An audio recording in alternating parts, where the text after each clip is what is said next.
Salut à tous, bienvenue pour cet épisode un petit peu plus long que ce que je peux faire d'habitude, avec évidemment pour objectif de présenter le Giro en entier. C'est un Giro profil 2013. Alors, avant de démarrer, un petit point sur la saison en cours. On voit que les Tour World Tour ont été plutôt pas trop mal répartis.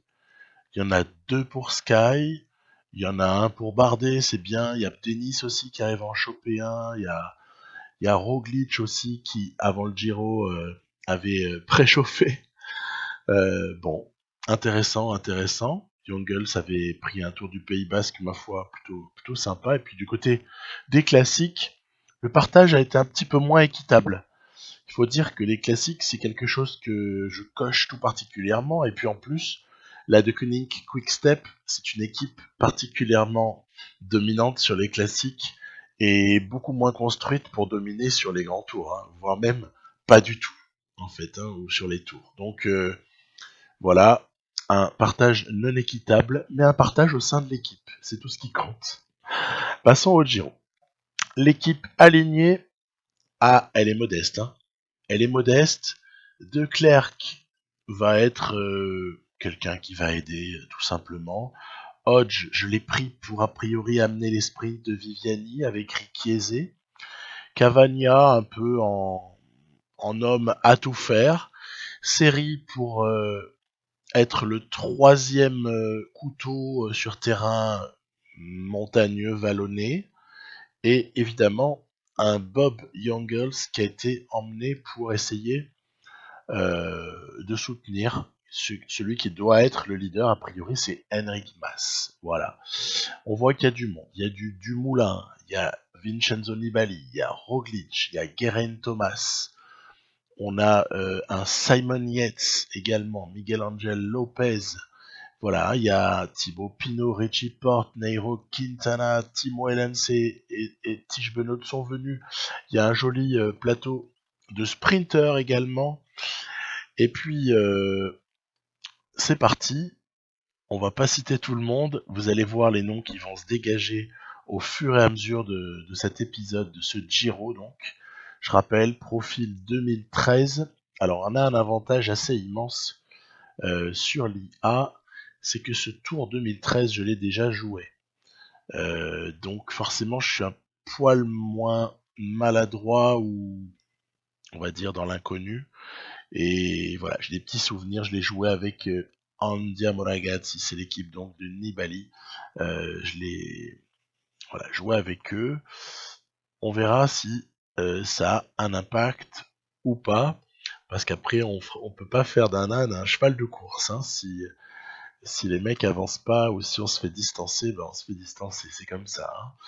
Bref, on prend la première étape. Alors ça, c'est pas un exploit du tout, mais bon, voilà, il fallait la prendre, on la voulait, donc voilà qui est chose faite. L'étape 2, c'est déjà un contre-la-montre par équipe, donc quelque chose qui va pouvoir établir déjà un classement entre les favoris d'emblée. Donc nous, on n'a pas une équipe mauvaise en contre-la-montre par équipe. Simplement, évidemment, il y en a qui se détachent. Hein. Il est évident qu'un Bob Jungels est particulièrement intéressant.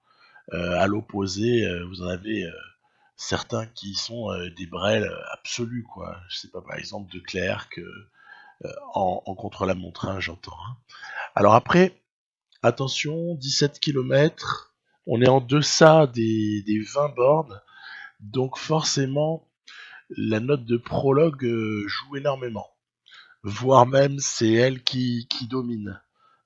Puisque on sait que la note de prologue, c'est pour tout ce qui est inférieur à 20, et puis la note de contre-la-montre, c'est pour ce qui est supérieur à 20 km. Donc je dirais que voilà, on s'en sort pas trop mal. De Koenig Quickstep deuxième, ce qui veut dire qu'il y a quand même prise du maillot par un Astana, en l'occurrence Yann Izaguirre, mais on est juste derrière en embuscade. C'est un début qui me convient. C'est très bien, on s'est positionné déjà devant des gros favoris, donc tant mieux. Ensuite, étape 3. Vous allez voir que je ne vais avoir de cesse dans toutes ces premières étapes que d'essayer de positionner mes leaders potentiels. Je pense quand même à Youngles et Mass. Puis après, on attend que les choses se décantent. Mais l'idée, c'est vraiment d'essayer de positionner les leaders le mieux possible et puis d'éviter les erreurs, en fait. Voilà, d'éviter les erreurs. Si j'évite les erreurs, déjà, ben, je me rapproche de la possibilité de prendre le maillot. Et puis après, quand vous prenez le maillot, ben on ne sait pas ce qui peut se passer. Peut-être que vous pouvez avoir des enchaînements de formes du jour excessivement favorables, et puis après le maillot, vous le lâchez jamais. Donc ça, c'est le scénario un petit peu rêvé, bien sûr. La réalité, elle est que dans cette étape 3, on a durci, comme il se devait, on a durci la course, notamment avec l'intermédiaire de Mass et Youngles qui ont vraiment donné du braquet. Et on aborde la descente avant l'arrivée. Donc là, je me frotte un petit peu les mains. Je me dis, bon, écoute, il y aurait un petit Elia Viviani là. Ce serait pas un des 3 meilleurs sprinters du monde. Et ouais, mais voilà. Vous voyez ce qui se passe. Mass et Viviani, oh, ils sont pas les seuls. Hein. Vous voyez, il y a bien d'autres coureurs qui ont chuté à cette occasion-là. Mais Mass et Viviani ont une chute là qui est dramatique pour ce qui est de gagner l'étape. Et puis, quand on regarde par rapport à un Dumoulin, Dumoulin est juste en bas à droite là, hein, à un Simon Yates, quand on regarde même par rapport à un Vincenzo Nibali, Miguel Angel Lopez, là on se dit mince, mince, mince. Mas vient de se prendre une cassure, supra malchanceuse, hein, vient de se prendre une cassure pour rien du tout et ça peut impacter la suite. Alors on va voir un peu à l'arrivée quel pourra être l'écart subi. Hein. En tout cas, on a un homme devant, donc déjà on n'est pas à poil, mais bon, inutile de dire que Youngles, c'est pas lui qui va aller chercher un sprint, hein. C'est une évidence. Et vous avez comme ça Viviani en revanche, ben, je le fais sprinter à mort parce que ça m'arrange pas trop que Mas prenne du retard et du coup je sais que je rapproche le groupe hein, en allant à bloc. J'aurais pu ne pas faire sprinter si j'avais voulu laisser du temps à Youngles, mais non. Je pense que là on va avoir un premier résultat assez spectaculaire, un premier tournant dans ce Giro dès la 3e étape avec cette chute. Donc le Miguel Angel Lopez leader et Bob Jungels en embuscade. Bon. Et puis par contre le pauvre Mas il est à 3 minutes quoi.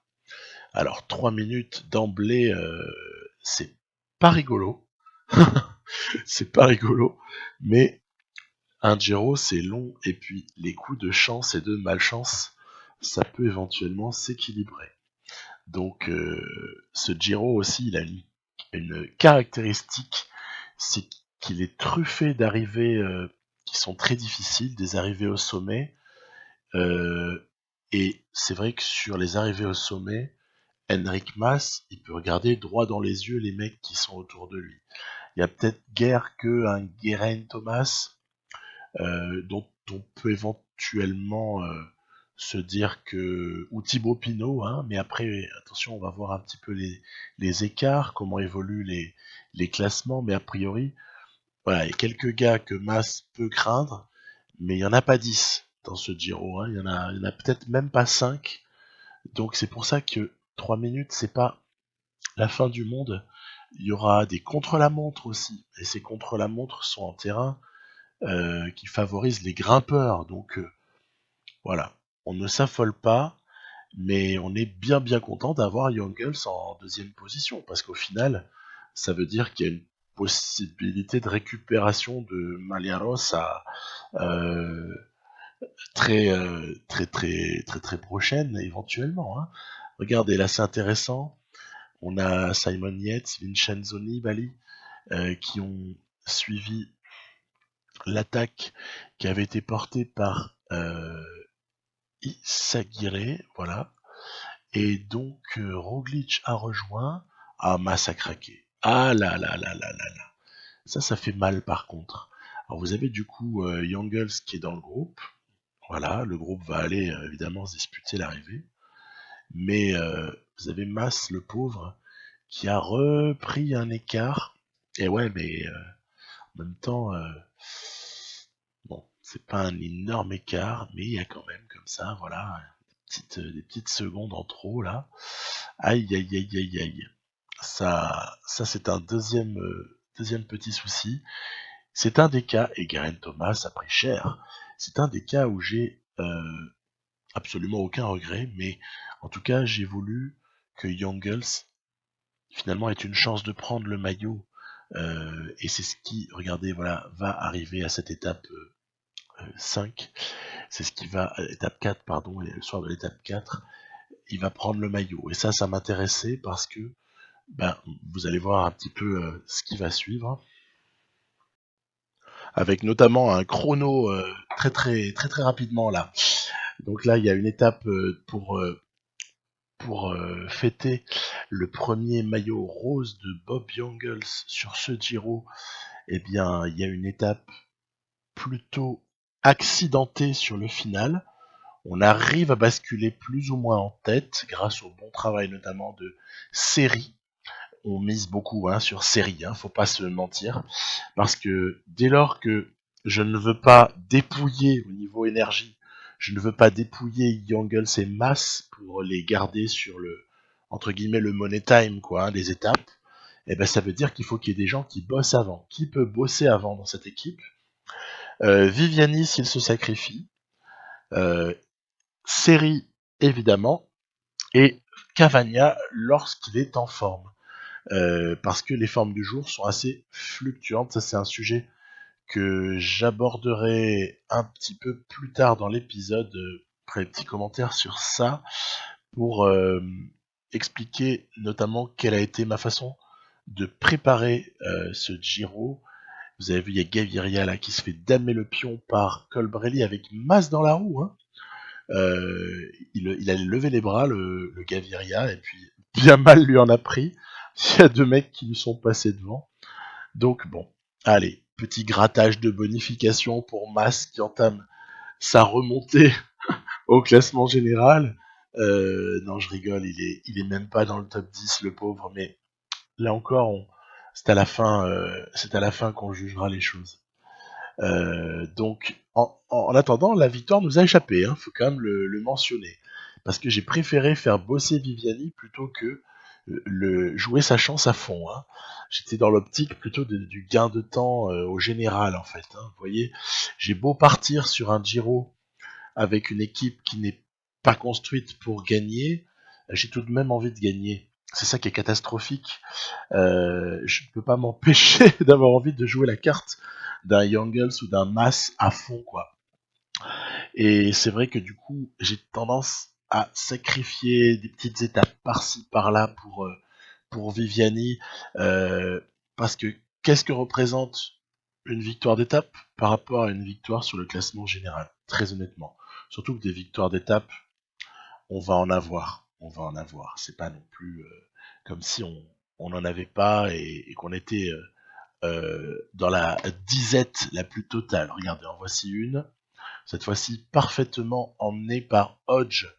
Elia Viviani vient montrer qu'il est le meilleur ce jour-là. Bon, évidemment, il y a quand même Gaviria qui peut vraiment lui contester. Il y a Groenewegen aussi qu'on voyait arriver, qui peuvent lui contester très clairement le titre de meilleur sprinter de ce Giro, puisqu'à mon avis les trois actuellement sont les trois meilleurs au monde.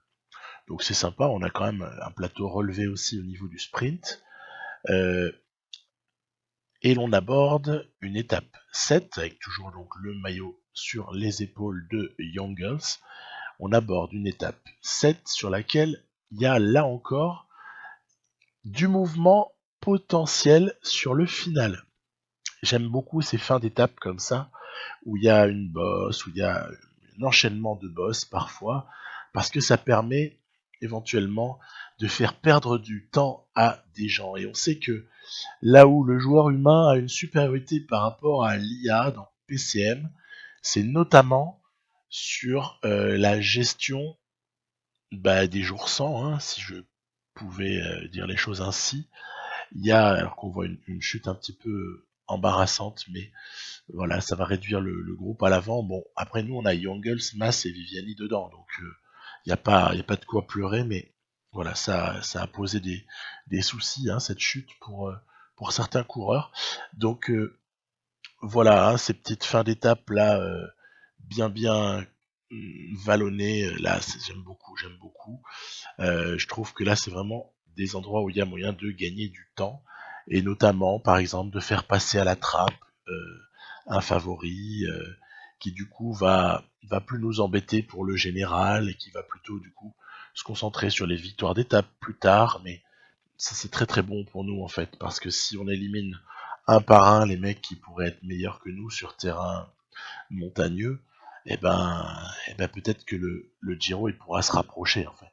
Peut-être qu'il sera en train de se rapprocher grandement. Donc vous voyez, je suis là dès l'étape 7, je parle déjà de victoire. Il n'y a vraiment rien de garanti, il n'y a rien qui dit que, mais en tout cas, on va tout faire pour. On va tout faire pour.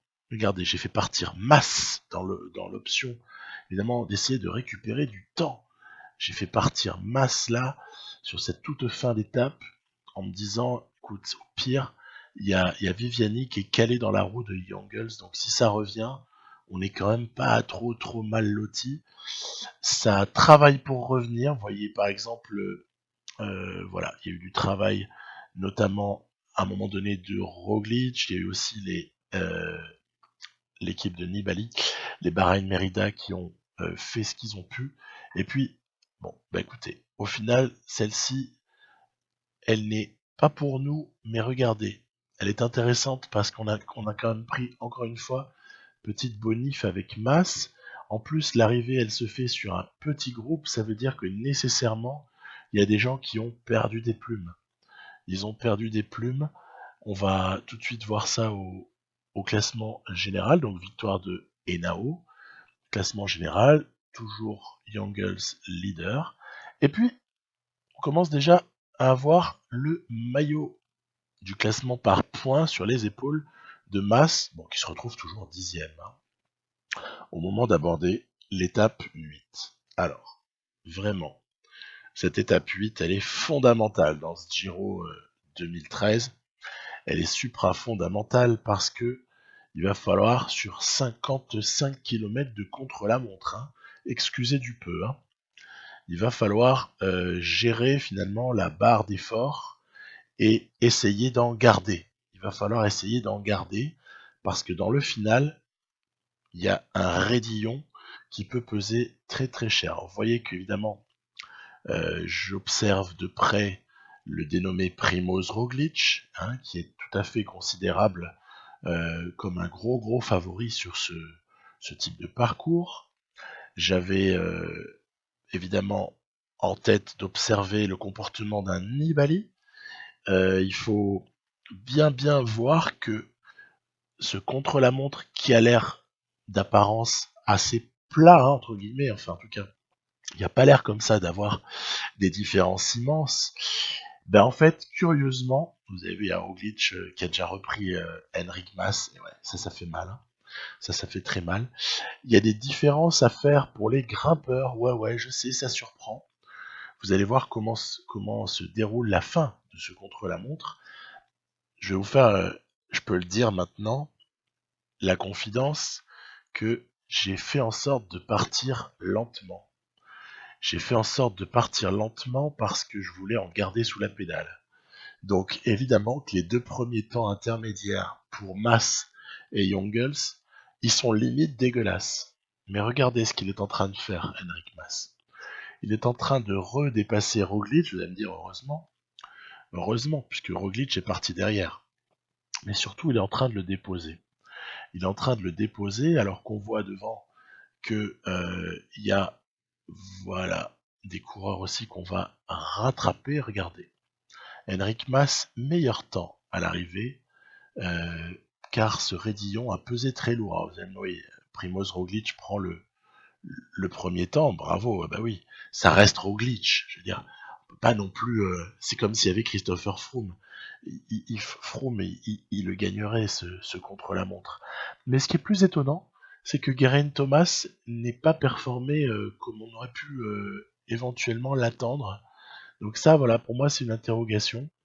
Allez, on va avoir l'arrivée de Nibali, juste devant, là, voilà, et regardez Youngles qui vient taper un très joli temps. Il y a eu Dumoulin qui est venu s'intercaler, mais à l'arrivée, on n'est quand même pas perdant sur ce contre-la-montre, puisque à l'issue de ce contre-la-montre, euh, sur lequel on peut voir notamment donc voilà Thomas qui se retrouve, oh, il a sous-performé Thomas. Youngles, il a une 44 d'avance au général, et Mas a effectué un rapproché plutôt intéressant. On va continuer, mais avant, petite interlude, je vous montre les bonnes nouvelles du jour. C'est que Remco, il a progressé encore. Il semblerait que toutes les 8 à 9 semaines, il y ait une phase de progression, en fait. Regardez, ça commence à être moins dégueulasse. 71 en montagne, 72 en vallon, 70 en CLM, avec des notes physiques en bas, là, endurance, résistance, récupération, qui commencent à flirter avec le 70. Tiens, ça sent super bon. Ça, c'est peut-être la meilleure nouvelle de ces 20 premières minutes. Parce que pour le futur de la partie, Remco, on compte sur toi, mon grand. Hein. Voilà, donc on continue. Étape 9, une étape mouvementée. Une étape, encore une fois, avec des profils de coureurs chez nous qui sont plutôt sympas pour une étape comme celle-ci. C'est sûr que si j'avais Lotto Soudal et que j'avais Tish Benoît et Tim Wellens, je me frotterais les mains également, hein, parce que je vous fais pas un dessin sur ce type de terrain. Bonjour les différences qu'il y a moyen de faire, surtout après sur les descentes, etc. La note en descente, hein, parlons-en, super importante au passage. Youngles, c'est un très bon descendeur. Il a 77, hein, là, donc on est vraiment sur le top 15, top 20 du jeu, hein, avec 77, on est vraiment pas mal du tout. Mas n'est pas aussi bon descendeur, mais après il y a aussi les histoires de forme du jour. Et donc, l'un dans l'autre, Mas est loin d'être ridicule, il peut même envisager des petits coups en descente, on l'a vu juste avant, il y avait eu un moment où c'était un petit peu échappé. Bon bref, on va comme ça aller jusqu'au bout. Et puis, comme on a perdu notre Viviani qui s'est sacrifié en cours de route, ah là pour le coup, il n'y a pas de photo. Finalement, de différence avec les gros favoris, il n'y a pas eu. Et on n'était pas dans la possibilité de contester ça, Michael Matthews. Voilà, faut pas rêver. Une étape donc entre guillemets un peu pour rien, mais pas vraiment pour rien dans la mesure où moi avec le maillot sur les épaules de Youngles, avec cette avance-là, honnêtement, aussi ce qu'il faut regarder c'est une 10 entre Mas et Roglic en vue de la montagne. Bon on est pas mal, hein. Il n'y a pas non plus la nécessité de prendre des risques à chaque étape. Et puis il y a des moments où il faut un petit peu essayer de reposer les organismes, parce que il y a toujours dans les écrans, c'est pour ça que je vous montre toujours les écrans de profil d'étape là avec les notes, avec les classements, avec notamment aussi un truc essentiel, à part les prévisions de forme du jour, hein, qui sont importantes, la fraîcheur, hein, parce que les grands tours comme ça se joue aussi sur la fraîcheur, et la fraîcheur, c'est notamment lié à la note de récupération. Mais si vous avez un type qui a une excellente note de récupération, mais qu'à chaque fois vous l'épuisez euh, assez systématiquement, il y a un moment donné où ce gars-là, il a beau avoir une très bonne note de récupération, il va passer d'excellent à très bon, et puis ensuite, il va passer de très bon à bon. Alors on sait qu'après le jour de repos, il peut effacer les traces des efforts consentis, hein, mais il faut pas non plus avoir été comme un bourrin avant, quoi. Hein. Donc il y a des moments où je gère. C'est pour ça que par exemple, quand mes équipiers commencent à éclater, hop, je baisse la barre d'effort. J'attends pas que le type se vide nécessairement. Des fois oui, des fois le gars se vide. Mais l'idée c'est vraiment d'essayer de penser à la fraîcheur de tout le monde dans l'équipe, parce qu'il y a un moment donné où chacun peut être utile. Et c'est pas pour rien qu'il y a 8 coureurs. Et c'est pas pour rien non plus qu'on a vu parfois que quand on avait un coureur qui abandonne sur blessure, sur chute, etc., sur maladie, et ben tout de suite l'équipe, et ben c'est plus exactement la même chose pour l'organisation du travail sur les étapes, pour les systèmes de protection de coureurs, etc., qui peuvent s'enchaîner. Hein. On protège celui qui protégera plus tard le leader, etc. Attention, Primoz Roglic est passé à l'offensive. Regardez, il est passé tel un TGV avec son joli maillot de la Jumbo Visma. Donc, c'est pas le moment de consentir du temps. Alors, l'échappée a fait son job. Hein. Ils ont été chercher la victoire d'étape. Et vous voyez, il y a comme ça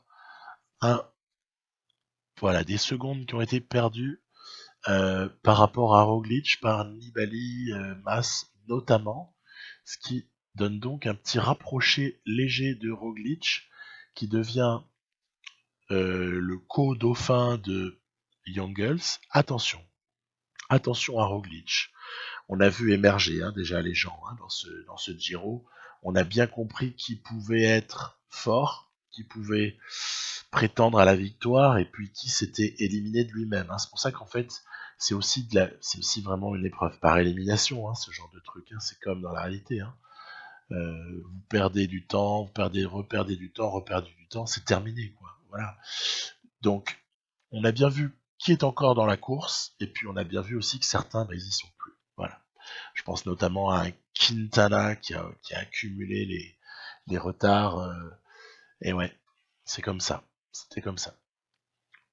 En plus, Quintana, c'est pas la première fois qu'on observe ce phénomène-là sur les grands tours, dans mes parties. Je suis sûr que chez vous, c'est la même chose. Il y a de la perte d'intensité à des moments, et du coup, le mec va prendre quelques minutes dans la figure, etc., sur des étapes vallonnées, sur des étapes... bon, des fois aussi, il n'a pas de chance, il peut se prendre une chute. Et de ce fait, sa dangerosité extrême, dès que la montagne devient la haute montagne, en fait, dès qu'on rentre sur du terrain vraiment terrible, taillé pour lui, elle est relativisée, finalement, sa dangerosité, par le fait qu'il ait des trous d'air à des moments, quoi, tout bêtement. Donc voilà. Nous, on continue avec toujours donc ce Jungels qui porte le maillot rose, c'est excessivement flatteur.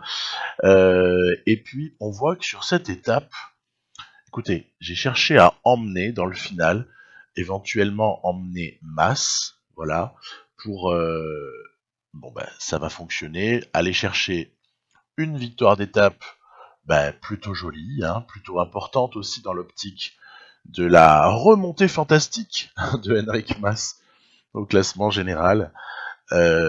Voilà, petite bonification. Après, dire qu'il y a eu vraiment de grosses différences, certainement pas.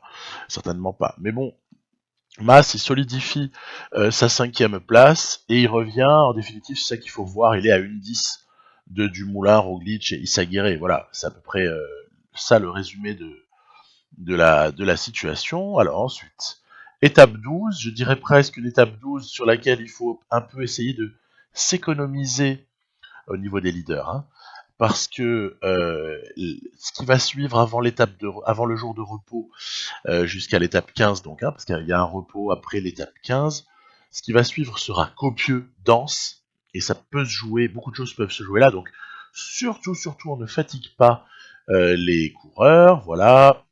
On est dans une stratégie pour essayer d'emmener Elia Viviani. Attention, ça revient derrière.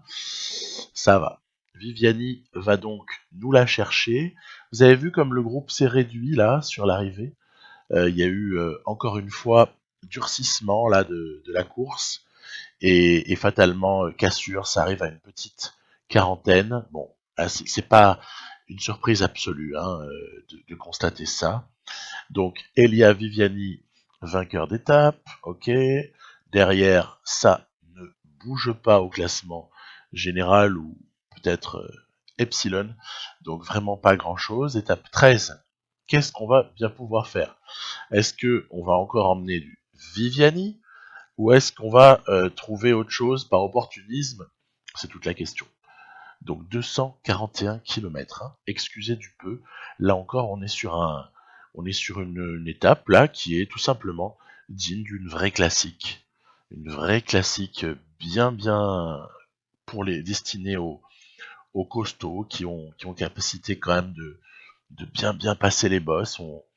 Voilà, hein, ce serait joli d'avoir par exemple cette étape-là qui serait une classique, on pourrait l'imaginer, une classique du calendrier, parce qu'elle est vraiment jolie avec ce final-là. Euh, Ce final assez sélectif, on va le voir. Donc d'ailleurs, nous on aime bien chez la De Koenig Quick Step là, on aime beaucoup faire la sélection, disons au moment où ça nous arrange, voilà. Et en l'occurrence là, c'était un moment où ça nous arrangeait. J'ai donc fait travailler avec mesure toujours, mais bien travailler les amis Youngles, Mass. Ce que je fais souvent, c'est que je les fais se relayer quand je veux pas en brûler un. Hein, on est typiquement dans cette config là. Par contre, Viviani, oh, il a déjà beaucoup gagné sur ce Giro. En tout cas, il a déjà gagné assez souvent. Et puis, je veux bien le sacrifier un peu à des moments pour voir ce qu'on peut éventuellement obtenir pour Youngles et Mass. Hein, ce exactement le petit raisonnement que je vous faisais à peu près vers le début de ce Giro, c'est que si je vois qu'il y a le classement général qui peut vraiment devenir un objectif, à ce moment-là, je n'hésite pas trop à brûler Viviani si ça permet d'éliminer des gens. Bon, c'est toujours pareil, hein, toujours dans la même optique. Alors, vous voyez que là, on n'a pas réellement fait une sélection folle du tout. On a donc entre guillemets sacrifié Viviani, hein, très clairement. Pourquoi au final? Bah pour aller gratter. Ah, on n'était pas loin de la victoire. On n'était pas loin du tout avec Mass, mais ça va nous échapper. C'est pas grave, c'est une victoire pour un Colombien, pour Rigoberto Urán, qui est chez Education First, avec ce joli maillot rose là. Donc voilà, Mas vient quand même chercher une deuxième place qui est là encore synonyme de petite bonif. Il gratte tout doucement. Il gratte tout doucement, Mas. Où est-ce que ça va nous mener tout ça? Alors, Jungles toujours leader avec une avance qui est toujours plutôt jolie, mais ce profil, l'étape 14, avec cette arrivée là, à Bardonecchia, c'est c'est pas la moitié d'une étape difficile, ça. Hein. C'est même carrément un terrain, allez, pas cauchemardesque, mais qui peut un peu faire peur hein, à Bob Jungels parce que il a beau avoir un très joli 79 en montagne. Je vous ferai un petit focus un peu plus loin là sur la petite progression de Jungels qui m'était totalement passé à côté. Vous savez, c'était dans le courant du mois de mars. J'avais, j'étais tellement focalisé sur le Paris-Nice, sur le Tirreno, bien sûr, puisque Jungels, il a été sur Paris-Nice, il a fait troisième. Et puis derrière, j'étais sur Tirreno. Après, j'étais vraiment focus sur les classiques beaucoup, hein, parce que c'est quand même en mars, moi, fin mars, début avril, avril même, c'est vraiment plus les classiques qui attirent mon attention. Et du coup, j'avais zappé la mini progression de Jungels, mais qui, pour le coup, n'est pas anecdotique parce que le gars se retrouve avec 79 en montagne, 79 avec un petit bonus sympa du jour. Ça permet éventuellement en serrant les dents, de conserver un écart, on va dire, moindre par rapport à celui qu'il prendrait sinon. Hein. Donc là, je fais travailler Mass pour essayer d'emmener Jungels, et puis il y a un moment où le pauvre Jungels, il est capoute, il en peut plus. Alors évidemment, l'arrivée, les échappés se sont partagés la part du lion depuis bien longtemps. Attention à Roglic qui va nous faire un peu mal sur cette toute fin. En tout cas, il a l'air fort le bonhomme. Qu'est-ce qu'il a l'air fort le Roglic. Jungels va prendre un éclat. Il va prendre un éclat, mais par contre, la bonne nouvelle, c'est que Mas, lui, a vraiment bien tenu tête. Et pourtant, je l'avais un peu fait travailler pour disons que j'ai pas sacrifié Jungels. Voilà, c'est plus ça que je veux dire. J'ai fait travailler Mas, pas plus que ce que je l'aurais fait si je voulais pas qu'il perde du temps s'il avait été seul, mais en l'occurrence, vous voyez, petit Youngles, il a un peu pris cher là. Sur ce coup, ça se rapproche. Il garde le maillot rose, mais il y a encore une étape derrière, voilà. Aïe aïe aïe. Sur l'arrivée col du Galibier, on sait qu'avant il y a le col du Télégraphe là. C'est un joli enchaînement, bref. Allez, mini pause là encore. Je voulais dire un mot sur le résultat des petits sondages que je vous avais mis la dernière fois sur un des derniers épisodes, où manifestement, alors là c'est un plébiscite, hein. Paris-Roubaix d'un côté et Tour de France de l'autre sont vraiment, vraiment, vraiment les épreuves que vous préférez. C'est marrant, je m'attendais pas à un truc aussi écrasant. On a dit préféré, hein, on n'a pas dit le plus dur, le plus facile, le plus ceci, le plus spectaculaire, le plus cela. Donc voilà, j'étais assez surpris. Je m'attendais à des trucs un peu plus partagés, des résultats un peu plus partagés. Et puis, pareil, pour les classiques, vous plébiscitez les Strade Bianche, la Flèche à un certain niveau, et la Classica San Sébastien. Pour le coup, on sent que c'est vraiment le côté spectaculaire, intérêt de course qui a été probablement déterminant. Hein. Voilà. C'est intéressant, j'aime bien faire les petits sondages.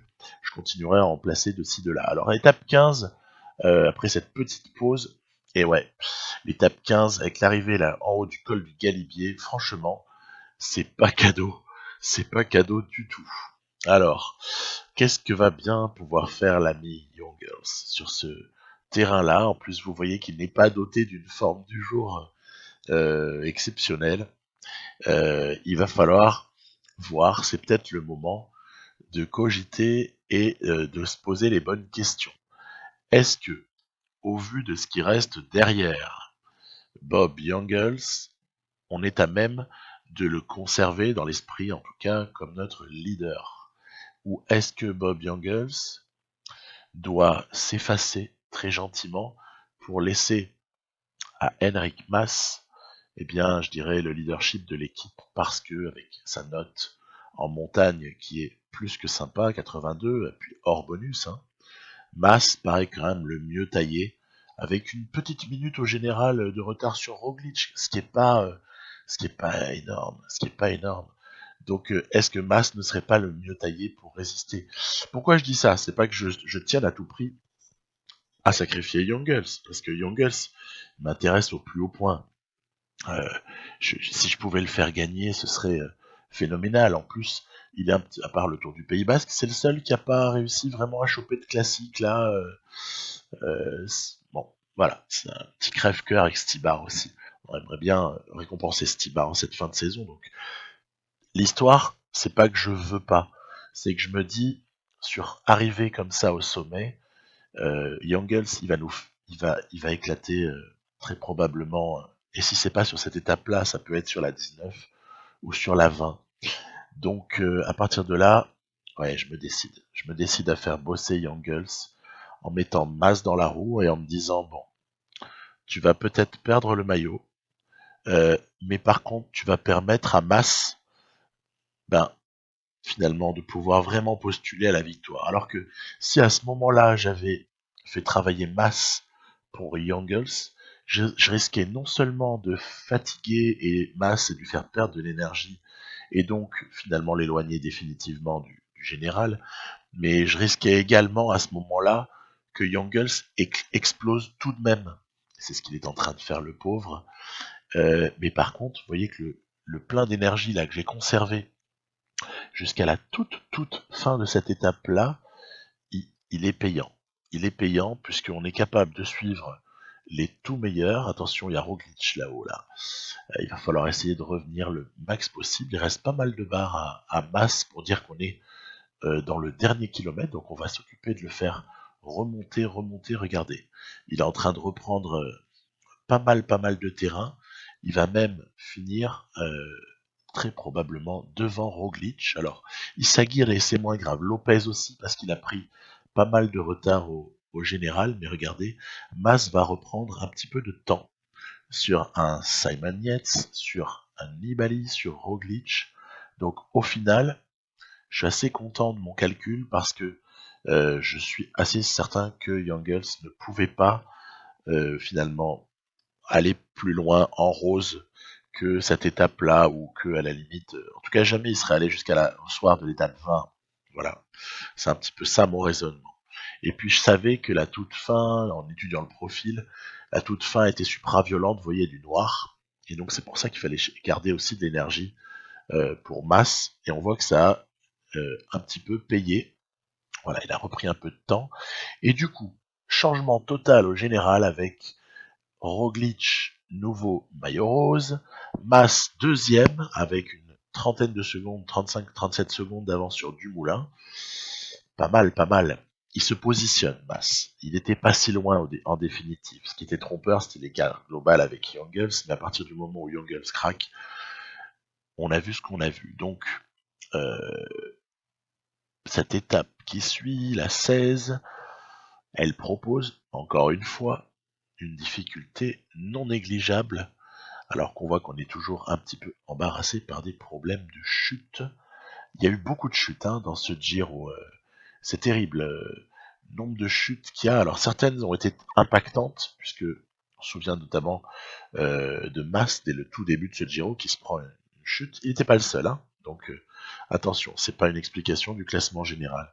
Mais en tout cas, c'est une explication pour comprendre comment l'ami Youngles a pu avoir le maillot aussi longtemps en fait. Voilà, c'était un petit peu aussi lié aux circonstances de course.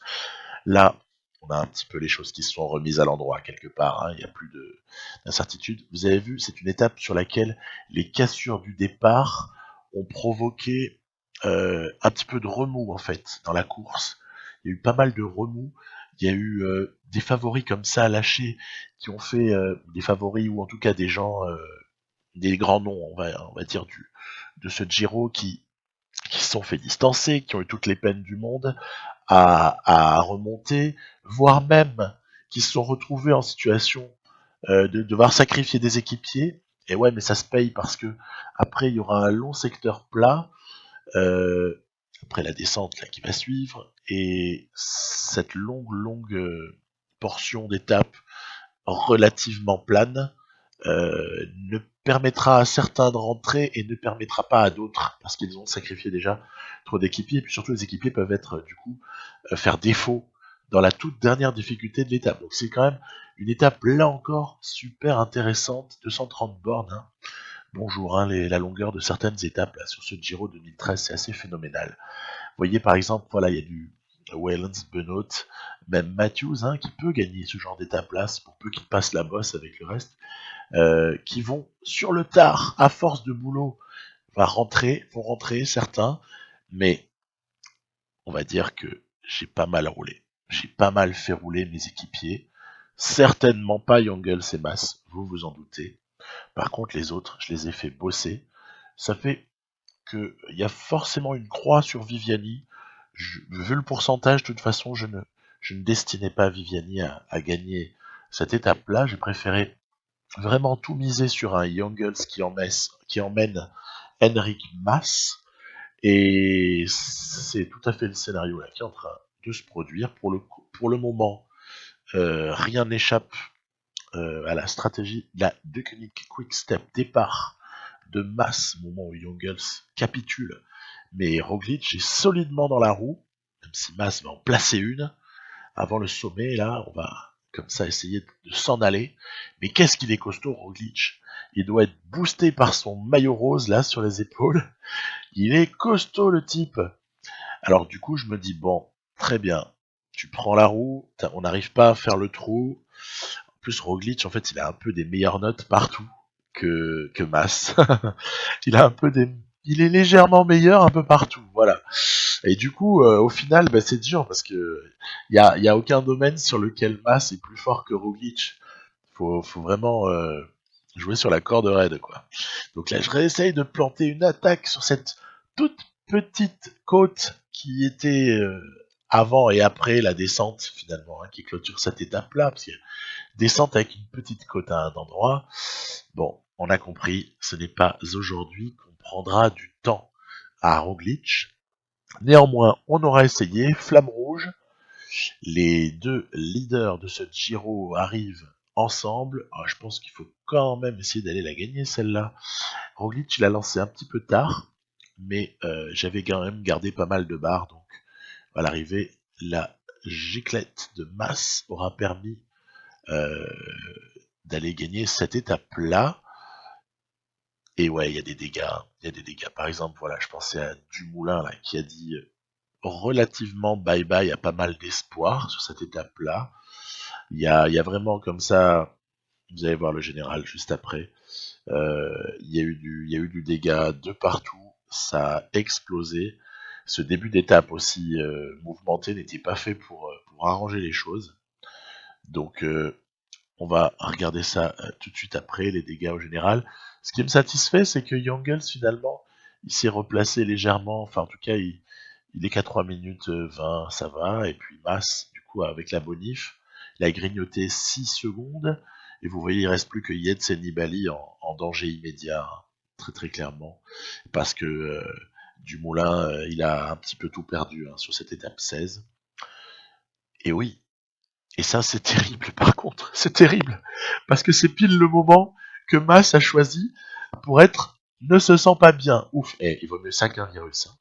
Il vaut mieux ça qu'un virus ou que je ne sais pas moi, une mononucléose ou que sais-je qui puisse éventuellement nous saboter tout ce qui a été fait jusque-là pendant toutes les étapes de départ.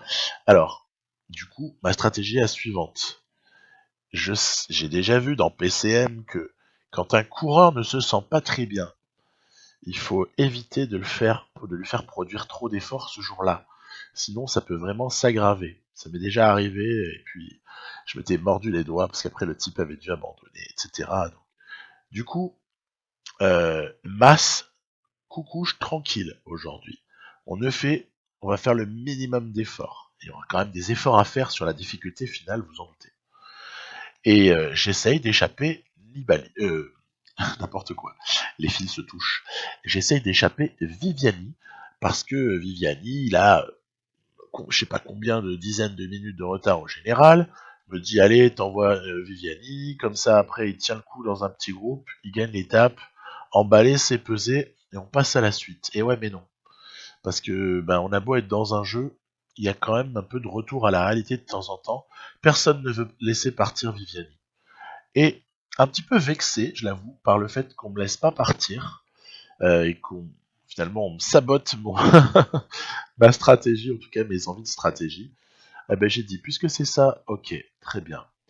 On va prendre tous les équipiers puis on va faire rouler. Il n'y a personne qui sortira. Donc j'y suis arrivé, j'ai laissé personne sortir.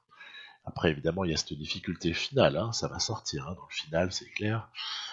Mais en tout cas ça va sortir aussi notamment sous l'impulsion de la Deceuninck Quick Step qui va travailler avec petit relais de masse, mais tout de suite après on le remet dans la roue, voilà, tranquille. Hein.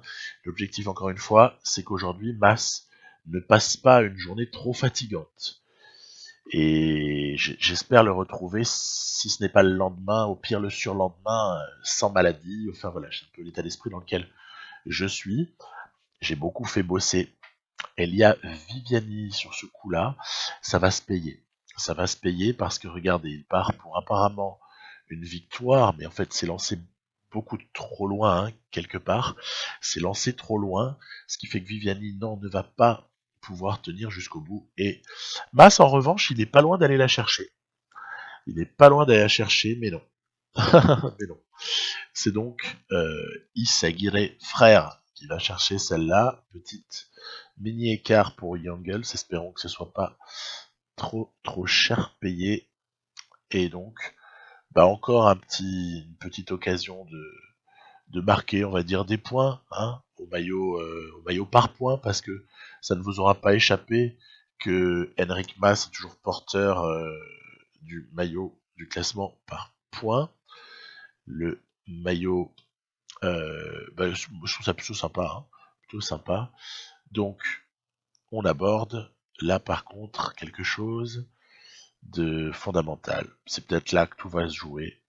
En tout cas, c'est là que tout peut se jouer partiellement. C'est ce fameux contre-la-montre sur terrain ressenti comme montagneux. Et là, il y a la bonne nouvelle qui tombe. C'est énorme.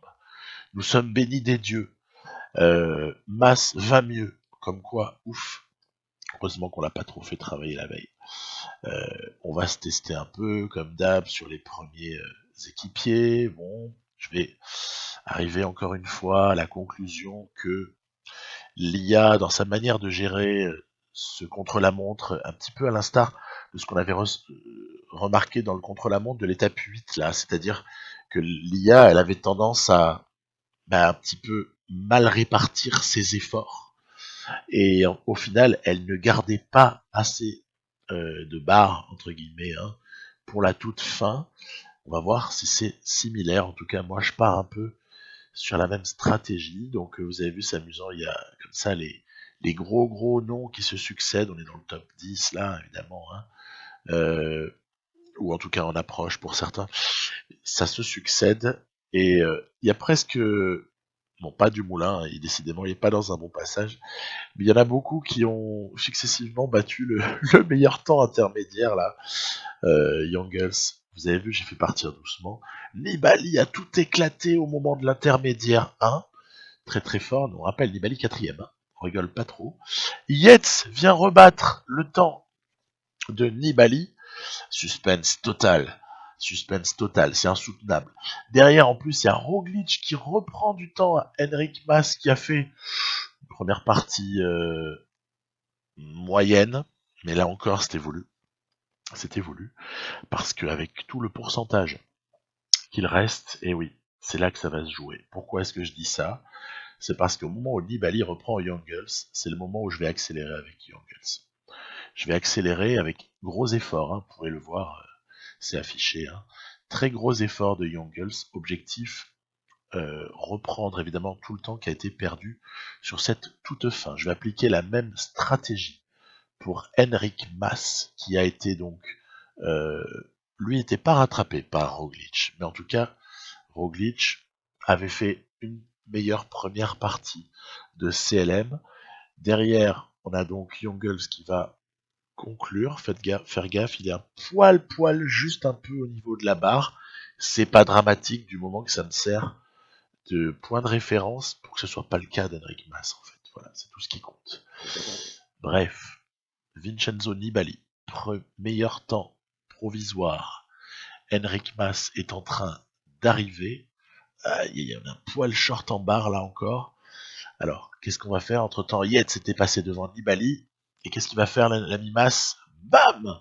Il va prendre le meilleur temps intermédiaire. Et regardez, Roglic, il pioche. Roglic, il pioche. Il va venir prendre un top 5.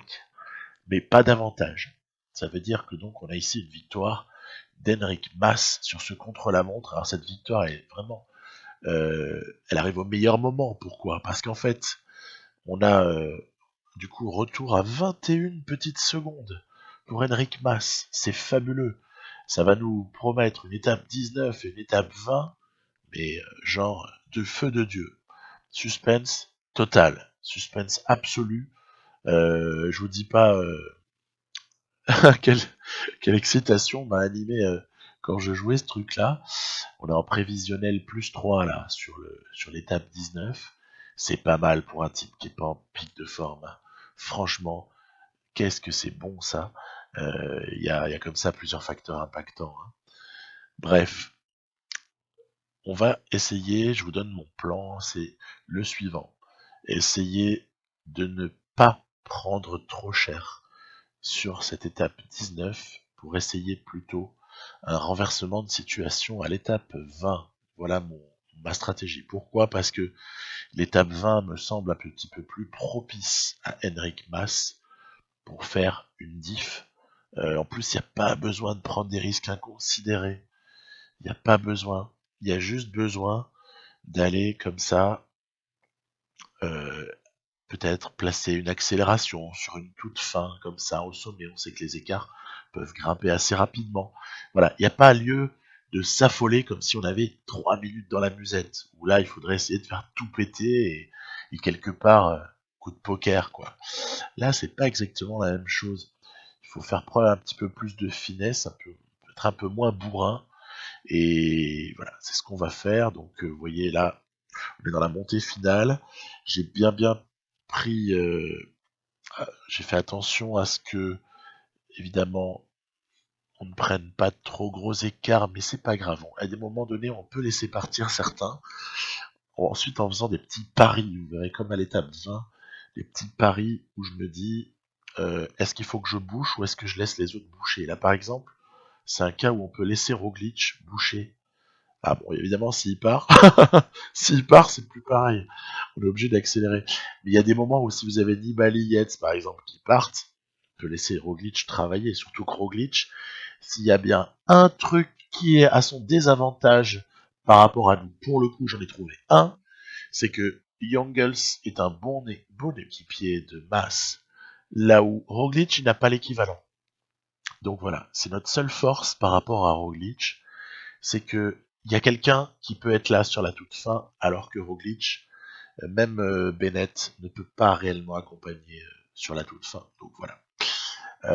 On a eu entre-temps l'arrivée de cette étape, c'est Rafał Majka avec un Tish Benoît troisième qui s'est adjugé donc Majka la victoire dans cette étape, c'était échappé.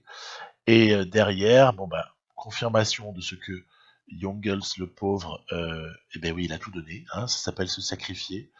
Il s'est mis à la planche pour son leader et Mas, ma foi, Mas va garder toute possibilité d'aller essayer d'emporter ce Giro sur la 20e étape, puisqu'on est toujours avec les petites 21 secondes de retard. Alors donc la question, vous doutez bien que je me la suis posée. Comment est-ce qu'il faut prendre cette étape 20 pour essayer de faire une différence sur Primoz Roglic, sans perdre gros sur Nibali et sur Simon Yates? Voilà. C'est toute la problématique. 200 bornes, on sait que la note d'endurance de Mas n'est pas la meilleure qui soit. Il a 67 dans les parages, mais il est à égalité avec Roglic pour le coup. Alors, ma stratégie a été la suivante. J'ai décidé d'envoyer Viviani et Seri à l'avant. Et puis, une fois que l'avance était suffisante pour l'échapper, ce que j'ai fait, là on voit, j'ai fait décrocher Viviani dans un premier temps, Viviani pour protéger Mas, voilà. Une fois que l'avance a été suffisante, j'ai fait travailler. J'ai fait travailler notamment, qui est-ce que je peux faire travailler une fois que mes Cavagna et consorts sont crevés, les pauvres, alors que là on voit que je fais descendre Seri également. Qui est-ce que... Non, je le fais pas descendre, excusez-moi. Je l'ai fait ravitailler. C'est là que je le fais descendre. Qui est-ce qu'on va bien pouvoir faire bosser de longue? C'est Bob Jungels. Voilà. Donc Bob Jungels, que ça gagne ou que ça gagne pas, il mérite la médaille du courage sur ce Giro. Il a été juste phénoménal de A à Z et il s'est sacrifié comme un taré. Alors, est-ce que l'élimination des équipiers de Roglic a fonctionné? Donc là, on voit qu'il y a une chute qui a impliqué pas mal de leaders du général. Regardez, mais ça se relève. Il y a Roglic, il y a Simon Yates, mais il y a Quintana, mais ils ont tous leurs équipiers.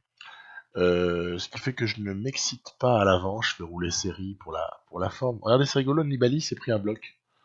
Il s'est pris un bloc d'un coureur qui était complètement à la ramasse, et il recolle tout de suite. Hein. Voilà, il n'y a pas de mystère, vous voyez, ça roule comme des oufs derrière, donc bon, aucun suspense. Ouais, est-ce que j'ai réussi vraiment à éliminer du Jumbo Wismar? Franchement, pas tellement, quoi. Vous voyez, ils sont en train de rentrer, là, voilà. Donc il y a Robert Gesink, il y a évidemment Bennett, euh, qui sont là en général sur les fins d'étapes montagneuses. Hein.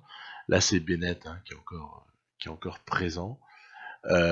Bon, eh ben c'est maintenant qu'on va pouvoir peut-être enfin exécuter le plan. On a vu un série, le pauvre après avoir tout donné, il a lâché, c'était prévu, hein, c'était prévu. Je n'imaginais pas aller jusqu'au bout avec Seri, hein. À partir du moment où je décide d'envenimer les choses, c'est fatal qu'il y ait beaucoup d'éliminés, hein. Euh, Attaque de masse. Et ouais, parce que je me suis dit, masse, soit il va gagner en provoquant, en allant le chercher, ce Giro, soit je joue une course d'attente et sur le final, je suis pas très optimiste pour prendre le temps nécessaire à Roglic parce que le final, mais il est irrespirable de cette étape. Donc on a donc choisi voilà hein, ce moment-là pour tenter notre va-tout hein, quelque part. On a vu qu'on a été suivi par Nibali et Geraint Thomas. Et puis derrière, eh ben mine de rien, ok, il y a du Movistar qui bosse et Roglic est seul. Hein. Il est tout seul, Roglic. Il est tout seul alors qu'on aborde la descente. Et puis là, regardez, je vais me faire un petit peu piéger. Pourtant, on est avec Geraint Thomas qui aurait pu nous aider dans un premier temps, mais non, en fait, Nibali a réussi à faire un trou. Mais ouais, Nibali nous refait une descente de fou. Devant, il y a Pino Maika, donc je suis pas non plus trop voilà triste. Regardez, ça c'est quand même dommage, c'est dommage. Nibali, après avoir fait un super effort en descente, il s'est arrêté. Puis derrière, après, ça rentre, il y a Roglic qui a fait tout ce qu'il a pu. Super descendeur, Roglic. Hein. Donc, punaise, on est en bas de la dernière ascension. Allez, je retente. Je retente, parce que là encore, j'ai pas envie que l'IA m'agresse. J'ai envie plutôt d'essayer d'être l'agresseur. Profiter de cette forme du jour plutôt exceptionnelle. On a de la chance. Le plus 5 là. Même si, honnêtement, il était en prévisionnel, il était à plus 3. Donc, mais plus 3 qui était presque un plus 4. Du coup, pourquoi presque? C'est à cause de la fatigue, tout ça. Je vous l'ai promis, mais je vais en parler bientôt de cette histoire de conversion entre forme du jour prévisionnel et forme du jour effective, en fait. Donc, avoir du plus 5 alors qu'on était proche du plus 4, honnêtement, c'est un petit peu chanceux, mais c'est pas non plus genre tu passes de 2 à 5. Voilà. Regardez Roglic. Ah là là là là, il est en train de buter. Il est en train de buter, ce qui veut dire que avec Nibali, Mas est en train de s'envoler. Ouais, mais attends, hein, il faut quand même faire gaffe à un truc, c'est que Nibali, il n'a que 1 minute 30 de retard au général. Et puis on sait jamais, ça peut aussi un peu revenir. Hein. Des fois, sur les toutes fins d'étape, les très gros coureurs, ils ont la possibilité de revenir comme ça. Donc là, déjà, il y a Nibali qui nous plante une banderie et je choisis de tout de suite revenir, bien sûr.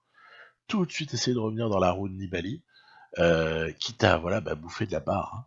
C'est un pari. Hein. Est-ce que je laisse s'envoler Nibali et je fais l'effort tout seul ou est-ce que je viens lui sucer la roue? Honnêtement, je préférais venir lui sucer la roue. Et puis là, oh, ah là là. Aïe aïe aïe aïe aïe aïe aïe. Et ouais, on n'a rien pu faire. On n'a rien pu faire.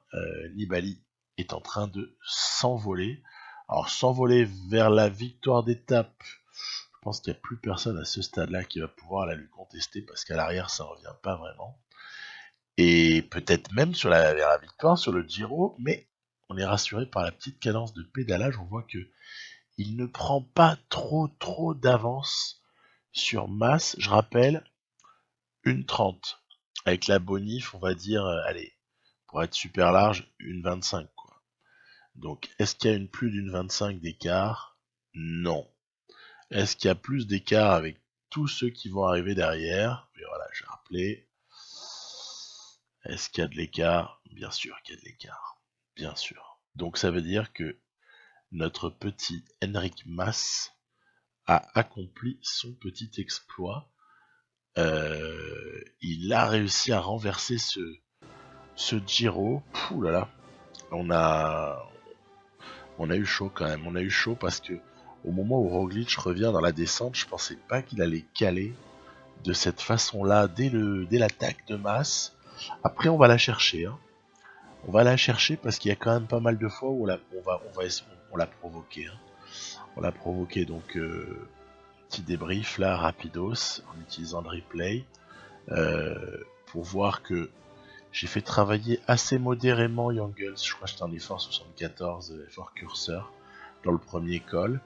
Dans le deuxième call, on s'est pas brûlé non plus, et puis surtout on a pris l'appui de série pour essayer d'économiser la barre jaune de masse au maximum.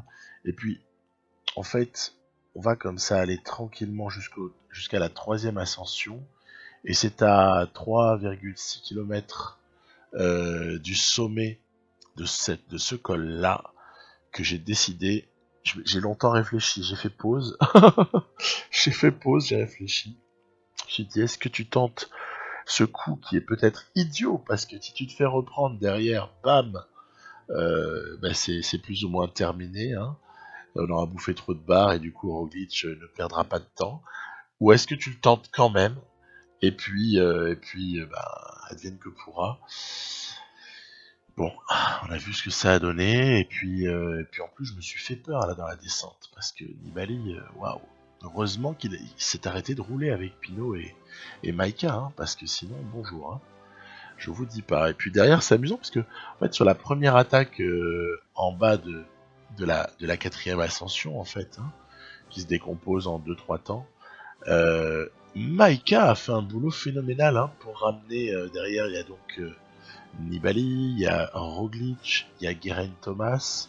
Geraint Thomas qui a pu peut-être retrouver de la forme en fait sur cette 20e étape, alors qu'il était un peu en galère. Hein.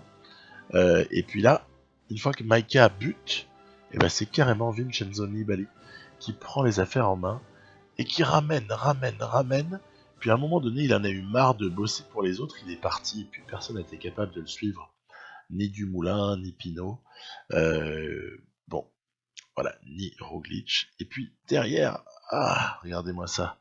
Il y a eu quand même, voilà, c'est peut-être le tournant, il est là, de nouveau le tournant, c'est Roglic qui peut plus, quoi. Hein. Parce que honnêtement, j'aurais jamais pensé que Roglic souffre autant sur cette montée-là.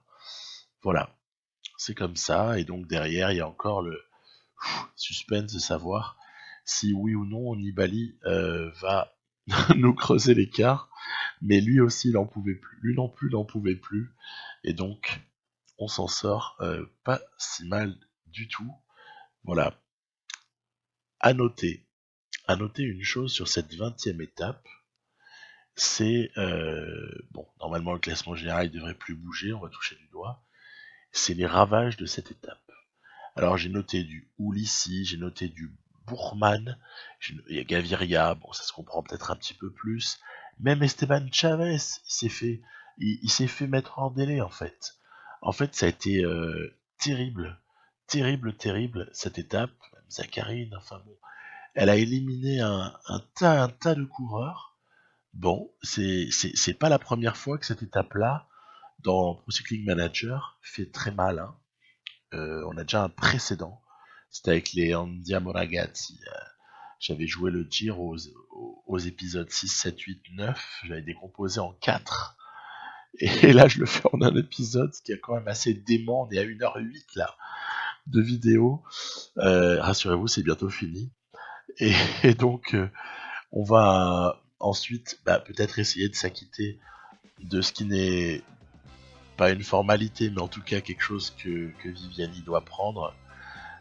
C'est cette étape 21. Voilà, il a déjà gagné. Il a déjà eu 3 victoires d'étape sur ce Giro et va chercher sa 4e personnelle. Bon, ça va. Viviani, il fait un bon Giro. Il aura fait un très bon Giro. 4 victoires d'étape, je crois que ça va pour un sprinter, c'est assez propre. Et puis, il n'a pas pris tout ce qu'il aurait pu prendre, mais après, je vous ai expliqué qu'il y avait des stratégies à des moments pour peut-être plus jouer l'équipe et le classement général que systématiquement la victoire d'étape avec Elia Viviani. Voilà. Bon, Enric Mas prend son Giro. Quelque part, ça vient un petit peu s'inscrire dans sa progression après la 3e place sur la Vuelta en 2018. Maika est incontesté vainqueur du classement de la montagne. Mas prend le maillot cyclamen, ok, ainsi que celui de meilleur jeune, on s'en doutait un petit peu. Et par contre, le par équipe, il est très largement remporté par la Movistar. Voilà. Et voici le classement général final de ce Giro, avec quand même, ça va, podium pour Roglic. Ça m'aurait fait mal qu'il descende un peu plus bas parce que c'est un coureur que j'adore. Et ben ouais, on peut quand même se demander pourquoi est-ce qu'au Giro il se passe tout le temps des trucs. Sur la Vuelta, dans mes parties, il se passe souvent pas grand chose. Tour de France, ça va encore, on arrive quand même à avoir des jolis Tours de France. Mais alors, mention spéciale à ce Giro, profil 2013, avec ces étapes là totalement dingues. Je pensais à la 15 encore, il y a des 2 contre la montre au final qui sont extrêmement lourds sur le classement général. Il y a cette étape 20 là qui est abracadabrante. Il y a comme ça une petite série d'étapes aussi où il y a des qui sont assez longues, à plus de 200 bornes, avec des difficultés dans le final qui permettent d'attaquer. Il est vraiment beau, il est vraiment super beau ce Giro 2013. J'espère que ça vous aura plu et j'espère que le format Giro en un seul épisode n'en aura pas à décourager certains. Voilà, moi en tout cas j'y ai passé pas mal de temps. J'ai pris beaucoup de plaisir, vous vous en doutez.